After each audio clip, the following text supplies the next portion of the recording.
Bonjour à tous.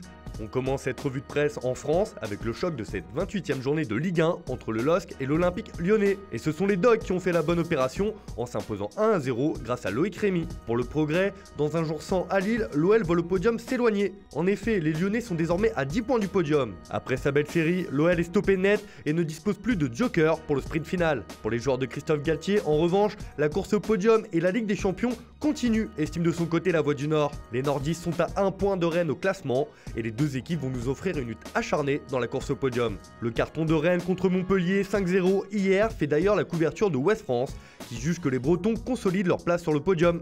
On reste en France où l'incertitude persiste pour le match retour de Ligue des Champions entre le PSG et le Borussia Dortmund.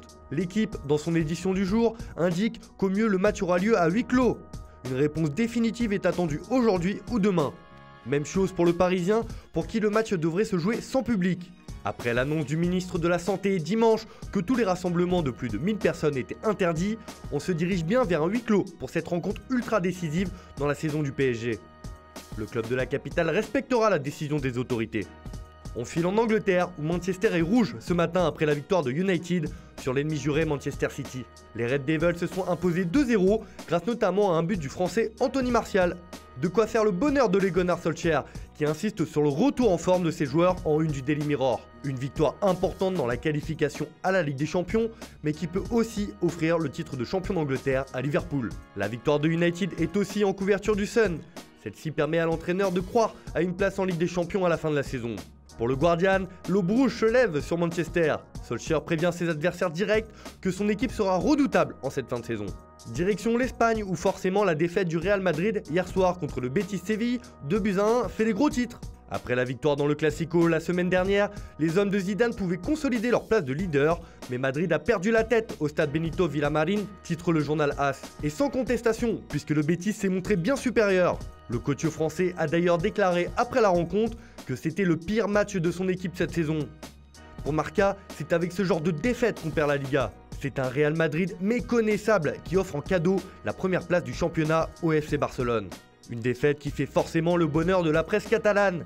Le journal Sport remercie le Betis et le Real pour cette offrande quasi inespérée après la défaite de la semaine dernière dans le Classico. Les Blaugrana gardent la tête de la Liga avec 2 points d'avance sur les merengues.